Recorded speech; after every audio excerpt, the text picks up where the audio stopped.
जय हिंद साथियों, मैं पीयूष अपने परिवार विद्यांकुर क्लासेस में आप सबका स्वागत करते हैं। तो आज की क्लास को शुरू करने से पहले क्लास को लाइक और सब्सक्राइब जरूर कर लें, जिससे आने वाली हर एक वीडियो आपको मिलती रहे। तो आज के जो करंट के अफेयर्स के जो क्वेश्चन है वो 7 जनवरी के वो देख लेते हैं। आज का जो पहला क्वेश्चन है,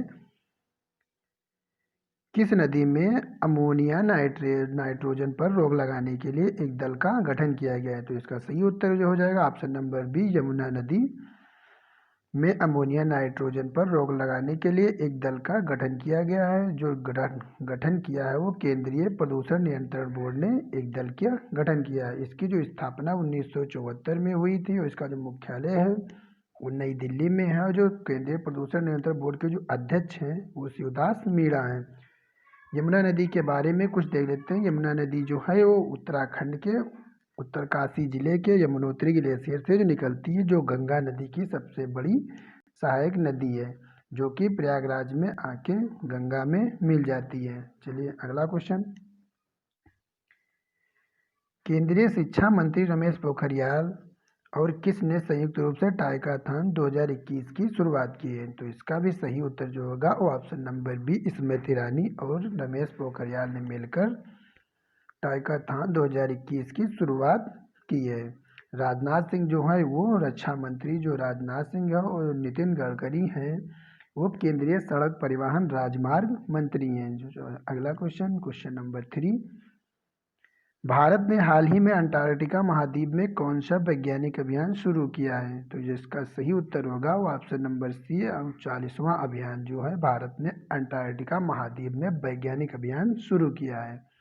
चलिए अगला क्वेश्चन नंबर 4, भारतीय मौसम विज्ञान विभाग ने 1901 के बाद से 2020 को कौन सा सबसे अधिक गर्म वर्ष घोषित किया है? तो इसका सही ऑप्शन होगा वो ऑप्शन नंबर बी, 8वां वर्ष घोषित किया है। जो 1901 के बाद जो 2020 था वो 8वें नंबर का सबसे गर्म वर्ष रहा है। चलिए अगला क्वेश्चन, सऊदी अरब ने किस देश के साथ जमीनी सीमा और हवाई मार्ग खोलने की घोषणा की है? तो इसका सही उत्तर जो ऑप्शन नंबर बी जो है वो कतर हो जाएगा। सऊदी अरब ने कतर के साथ जमीनी सीमा और हवाई मार्ग खोलने की जो है वो घोषणा की है। जो कतर की जो राजधानी वो दोहा है और जो फीफा वर्ल्ड कप होंगे वो 2022 में वो कतर में ही आयोजित किए जाएंगे। अगला क्वेश्चन नंबर 6, हाल ही में एनडीआरएफ की पहली महिला टीम उत्तर प्रदेश के किस शहर में तैनात की गई? तो जो इसका सही उत्तर होगा वो option number B, Garhmukteshwar Hapur में तैनात की गई है। एनडीआरएफ का जो फुल फॉर्म होती है वो नेशनल डिजास्टर रिस्पांस फोर्स होती है। तो एनडीआरएफ की जो स्थापना हुई है 2006 में हुई है। इसकी जो कुल टोटल जो है 12 बटालियन है, जो कि गढ़मुक्तेश्वर हापुड़ में पहली महिला बटालियन तैनात की गई है। अगला क्वेश्चन नंबर 7, मध्य प्रदेश के किस नदी पर विश्व का सबसे बड़ा फ्लोटिंग सोलर प्लांट स्थापित किया जाना प्रस्तावित है? तो जो इसका सही आंसर हो जाएगा वो ऑप्शन नंबर सी, ओंकारेश्वर बांध जो है इस पे जो है सोलर प्लांट जो स्थापित किया जाना प्रस्तावित है। और जो ओंकारेश्वर बांध जो है ये नर्मदा नदी पर बना है। जो ये सोलर प्लांट है 600 मेगावाट की बिजली उत्पादित करेगा और जो रीवा जो है वो मध्य प्रदेश में है 750 मेगावाट बिजली की उत्पादन करता है। नर्मदा नदी के बारे में थोड़ा कुछ देख लेते हैं। नर्मदा नदी का जो उद्गम स्थल है वो अमरकंटक की पहाड़ी से होता है। नर्मदा नदी जो है वो डेल्टा नहीं बनाती है और यह नदी जो है ब्रह्मपुत्र घाटी से होकर बहती है। नर्मदा नदी जो है ये पूरब से पश्चिम की ओर बहती है। अगर क्वेश्चन पूछ ले कि किन दो पर्वतों के बीच से निकलती है या बहती है, तो जो ये है विंध्य और सतपुड़ा पहाड़ियों के बीच से या पर्वतों के बीच से ये बहती है। धुआंधार जो जलप्रपात है वो नर्मदा नदी पर है। चलिए अगला क्वेश्चन, वह राज्य जो one nation one ration card सुधारों को पूरा करने वाले पहले राज्य बने हैं? तो जो इसका सही उत्तर हो जाएगा वो option number D, Madhya Pradesh और आंध्र प्रदेश जो दोनों राज्य बने हैं।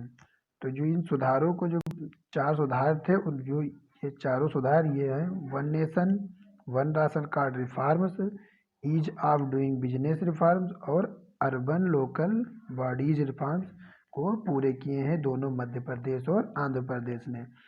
मध्य प्रदेश के जो सीएम हैं वो शिवराज सिंह है, जो यहाँ की गवर्नर है वो आनंदीबेन पटेल है, और आंध्र प्रदेश के जो सीएम है वो जगन मोहन रेड्डी है, और यहाँ के जो गवर्नर है भूषण हरिचंदन है। आंध्र प्रदेश की जो राजधानी अमरावती है और मध्य प्रदेश की जो राजधानी है वो भोपाल है। चलिए अगला क्वेश्चन। तो आज के जो कुछ क्वेश्चन करंट के थे वो हमने करवा दिए, तो चलिए आज के जो कुछ और फैक्ट देख लेते हैं। राष्ट्रमंडल खेल, तो राष्ट्रमंडल 2018 के जो हुए थे ऑस्ट्रेलिया के गोल्ड कोस्ट में आयोजित किए गए थे, और जो 2022 के जो आयोजित होंगे वो बर्मिंघम में आयोजित होंगे। चलिए एशियन गेम देख लेते हैं। जो प्रथम एशियन गेम हुए थे वो 1951 नई दिल्ली में आयोजित किए गए थे, और 2018 के जो हुए थे वो जकार्ता, कोलंबर्ग और इंडोनेशिया में आयोजित किए गए थे, और 2022 के जो आयोजित होंगे वो चीन के हांगझाऊ शहर में आयोजित होंगे एशियन गेम। तो आज के जो कुछ करंट से रिलेटेड जो क्वेश्चन थे वो मैंने करवा दिए। अब जीके के कुछ जो है वो देख लेते हैं, जो जीके डोज। प्रथम महिला लोकसभा अध्यक्ष कौन थी? तो जो प्रथम महिला लोकसभा अध्यक्ष थी वो मीरा कुमार थी, और जो वर्तमान में लोकसभा अध्यक्ष हैं वो हैं ओम बिरला, जो कि राजस्थान के कोटा सीट से निर्वाचित हैं। अगला क्वेश्चन, बांग्लादेश की मुद्रा का क्या नाम है? तो जो बांग्लादेश की मुद्रा है वो टका है। नेक्स्ट, गोल गुंबज किस राज्य में स्थित है? तो जो गोल गुंबज है ये कर्नाटक के बीजापुर में स्थित है। चलिए अगला क्वेश्चन की तरफ। कौन सा अनुच्छेद निर्वाचन आयोग से संबंधित है? तो अनुच्छेद जो 324 है वो निर्वाचन आयोग से संबंधित है। गारो जनजाति निवास करती है, तो जो गारो जनजाति है वो मेघालय में निवास करती। गारो, खासी, जैंतिया ये जो जनजातियां हैं वो मेघालय में निवास करती हैं। अगला, मॉन्ट्रियल प्रोटोकॉल जो किससे संबंधित है? जो मॉन्ट्रियल प्रोटोकॉल जो था ये ओजोन क्षय से संबंधित है। चलिए नेक्स्ट। तो आज के जो कुछ महत्वपूर्ण क्वेश्चन और जीके डोज थे वो हमने करवा दिए। अगर क्लास पसंद आई तो प्लीज़ लाइक और सब्सक्राइब जरूर कर दो। चलिए फिर क्लास को इसी जगह पे समाप्त करते हैं। जय हिंद, जय भारत।